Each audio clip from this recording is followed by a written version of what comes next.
continuer la correction du BFM 2024, premier groupe de sciences physiques, avec la partie 2.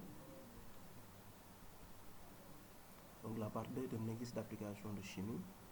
Donc le don de l'exercice, on nous donne la masse molaire du sodium Na qui est égale à 23 grammes par mol, la masse molaire de l'hydrogène H qui est égale à 1 gramme par mol, la masse molaire de l'oxygène qui est égale à 16 grammes par mol. Dans le marché, on vend un produit fortement corrosif appelé Heme. Donc il est utilisé pour fabriquer du savon et pour nettoyer les toilettes. Le Heme est de l'hydroxyde de sodium de formule NaOH. Donc une ménagère prépare 500 ml de la solution aqueuse, de Heme, de concentration massique 4 grammes par litre. On demande de calculer la masse de Heme nécessaire à pour la préparation de la solution. Trouver la concentration molaire de la solution. On prélève 50 ml de cette solution qu'on verse dans une fiole dosée de 500 ml. On ajoute de l'eau pure jusqu'au trait de dose. On obtient une nouvelle solution. Comment appelle-t-on l'opération effectuée pour préparer la nouvelle solution? Détermine la concentration molaire de la nouvelle solution. On neutralise 25 ml de cette solution par une solution d'acide chlorhydrique de concentration 0,01 mol par litre. Écrire l'équation bilan de la réaction. Détermine le volume de la solution d'acide utilisée. Pour la résolution, donc on prend d'abord la solution de départ qui est la solution de Heme. Le solidé c'est NaOH. Le volume c'est 500 ml. On convertit d'abord en litres qui est égal à 0,5 litres. La concentration massique c'est 4 grammes par litre. La masse de Heme, d'abord on donne l'expression littérale. Masse c'est concentration massique fois volume. J'ai la concentration massique, j'ai le volume. Je calcule la masse et je trouve 2 grammes. Donc la masse de Heme qu'on doit utiliser, mais la masse de NaOH qu'on doit utiliser est égale à 2 grammes. Donc on demande aussi de calculer la concentration molaire de la solution. Pour calculer la concentration molaire de la solution, nous avons deux possibilités, deux méthodes. Première méthode, concentration molaire, c'est concentration massique sur masse molaire. Est-ce qu'on a la concentration massique? Oui, c'est 4 grammes par mol. C'est 4 grammes par litre, autant pour moi. Est-ce que nous avons la masse molaire? Non. Est-ce qu'on peut calculer la masse molaire? Oui. Comment? En utilisant la formule chimique du Heme, c'est-à-dire que NaOH. Donc on calcule la masse molaire de NaOH, on trouve 40. À partir de là, on va calculer la concentration molaire qui est égale à 4 grammes par litre sur 40 grammes par mol. Et là, on trouve 0,10 mol par litre. Pour l'autre méthode, la concentration molaire sera égale au nombre de moles sur le volume, ou bien la quantité de matière sur le volume. Or, N est égal à masse sur masse molaire. Est-ce que j'ai la masse? Oui, la masse est égale à 2 grammes. Est-ce que j'ai la masse molaire? Non. Est-ce que je peux calculer la masse molaire? Oui. Comment? En utilisant la formule chimique du Heme, à savoir NaOH. Et là, si on calcule la masse molaire, on trouve 40 grammes par mol.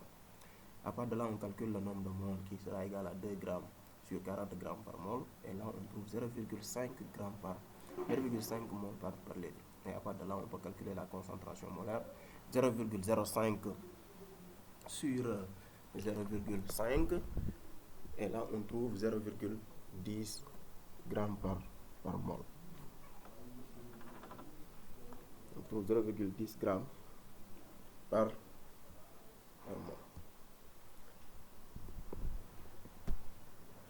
Et là, on prélève une partie de cette solution, c'est-à-dire qu'on prélève 50 ml de cette solution, et on y ajoute de l'eau. Donc là, c'est-à-dire que si on prélève, on doit savoir que la concentration ne change pas. C'est-à-dire que Cp sera égal à C, qui est égal à 0,10.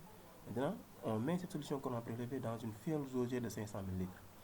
C'est-à-dire qu'on la met dans une fiole, dans un récipient, dont le volume total est égal à 500 ml, et on ajoute de l'eau jusqu'à avoir 500 ml. C'est-à-dire que le volume final maintenant sera égal à 500 ml, et on le convertit. Et l'opération effectuée ici, c'est la dilution. Parce qu'on a ajouté de l'eau. Et là, c'est une solution aqueuse. Une solution aqueuse est une solution dont le solvant est l'eau. Et l'ajout de solvant dans une solution déjà préparée, c'est ça qu'on appelle la dilution. La concentration de la nouvelle solution, lors de la dilution, on a NP égale à NF. Donc NP égale à NF. CPVP égale à CFVF. Donc CF égale à CPVP sur VF. Et là, on va trouver 0,01 mol par litre comme étant la concentration de la nouvelle solution, de la solution finale. Maintenant, avec cette nouvelle solution-là, on va doser ça, on va doser une partie de cette solution, c'est-à-dire que par une solution d'acide de concentration 0,01 mol par litre, de volume VA qu'on ne connaît pas, mais la concentration de la solution basique, ce sera CF. Donc CB sera égal à CF, qui est égal à 0,01 mol par litre. Maintenant, le volume qu'on dose de base, c'est 25 ml, on s'en va, autrement dit 0,025 ml. Et là, on demande d'écrire l'équation bilan de la réaction. Donc l'acide est en solution, c'est pour cela là on a H++ Cl-. L'hydroxyde de sodium est en solution, on aura Na++ OH-. Ça donne quoi? Du Na+, plus Cl- plus H2O.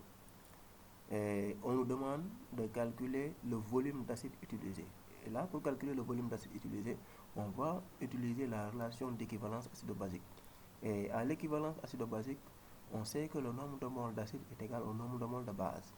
Or, le nombre de moles d'acide de Na est égal à CaVA, c'est-à-dire que la concentration de la solution acide fois le volume de la solution acide, qui est égal à la concentration de la solution basique fois le volume de la solution basique.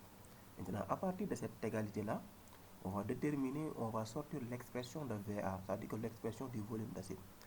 Et l'expression sera quoi? La concentration de la solution basique fois le volume de la solution basique sur la concentration de la solution acide.